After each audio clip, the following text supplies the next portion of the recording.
সবার প্রথমে মাননীয় রাষ্ট্রপতি ম্যাডামকে আমার তরফ থেকে জোহার জানাই। বঙ্গ সফরের সময় মাননীয় রাষ্ট্রপতি ওনার বক্তব্য শোনার জন্য আমরা সবাই অধীর আগ্রহে বসেছিলাম, কিন্তু তিনি যা বলেছেন তাতে আমরা সবাই মর্মাহত, আশাহত। আমরা সবাই তার প্রতি এবং তার পদমর্যাদার প্রতি শ্রদ্ধা জানাই। এই পদটি একমাত্র পদ যা রাজনীতির ঊর্ধ্বে, কিন্তু বিজেপি বাংলায় যে ধরনের নিজেদের রাজনৈতিক স্বার্থে এই পদকে ব্যবহার করছে সেটা দেখে আজকে আশাহত হলাম। বিজেপি শাসিত রাজ্যগুলোতে দিনের পর দিন যখন আদিবাসী সম্প্রদায়ের মানুষের উপর অত্যাচার হয়, তখন রাষ্ট্রপতি ম্যাডামের মুখ থেকে একটা আওয়াজ আমরা শুনতে পাইনি। কিছুদিন আগে বিজেপি শাসিত রাজ্য আসামে 29টা বাড়িতে আগুন জ্বালিয়ে দেওয়া হলো, তারপরেও আমরা রাষ্ট্রপতি ম্যাডামের কাছ থেকে একটা কথা শুনতে পাইনি।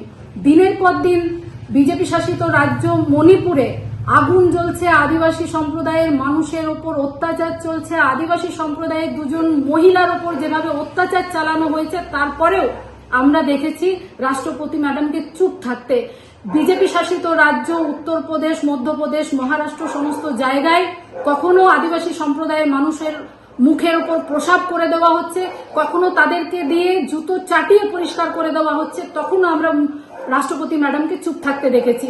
আমরা পশ্চিমবঙ্গের বিরোধী দলনেতার কাছ থেকে শুনেছি যে দেবনাথ হাসদা, বীরবাহা হাসদার আমার জুতোর তলায় পায়ের নিচে থাকে, তখনও রাষ্ট্রপতি ম্যাডামকে আমরা চুপ থাকতে দেখেছি। আমরা দেখছি যে বাইরের দেশ ভারতবর্ষকে উপদেশ দিচ্ছে যে কখন আমরা যুদ্ধ থামাবো, কখন যুদ্ধ করব, কোথা থেকে তেল আনবো, কোথা থেকে তেল আনবো না, সেটাও যখন আমরা দেখতে পাচ্ছি। দেশের অন্য দেশের রাষ্ট্রপতি যখন আমাদেরকে নির্দেশ দিচ্ছেন, আমাদের দেশে রাষ্ট্রপতি ম্যাডাম তখনও চুপ আছে। আমরা অল ইন্ডিয়া তৃণমূল কংগ্রেসের পক্ষ থেকে 10 জন প্রতিনিধি দল রাষ্ট্রপতি ম্যাডামের কাছে সাক্ষাতের সময় চাইছি। আমরা তার সাথে দেখা করতে চাই এবং আমাদের রাজ্যের মাননীয় মুখ্যমন্ত্রী মমতা বন্দ্যোপাধ্যায় আদিবাসী সম্প্রদায়ের মানুষের জন্য যা যা করেছেন তার তথ্য সমেত তার কাছে আমরা তুলে ধরতে চাই।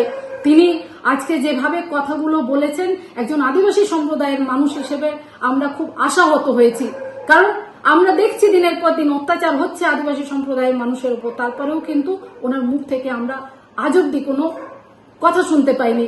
আমাদের রাজ্যের মাননীয় মুখ্যমন্ত্রী মমতা বন্দ্যোপাধ্যায় নারীদের সুরক্ষা দেওয়ার জন্য অপরাজিতা বিল পাশ করে ওনার টেবিলে পড়ে আছে, কিন্তু আজ অব্দি সেই বিল পাশ করে উনি আমাদের নারীদের সুরক্ষাকে ঠিক রাখার জায়গাটা কিন্তু রাখেননি, তখনও আমরা চুপ থাকতে দেখেছি।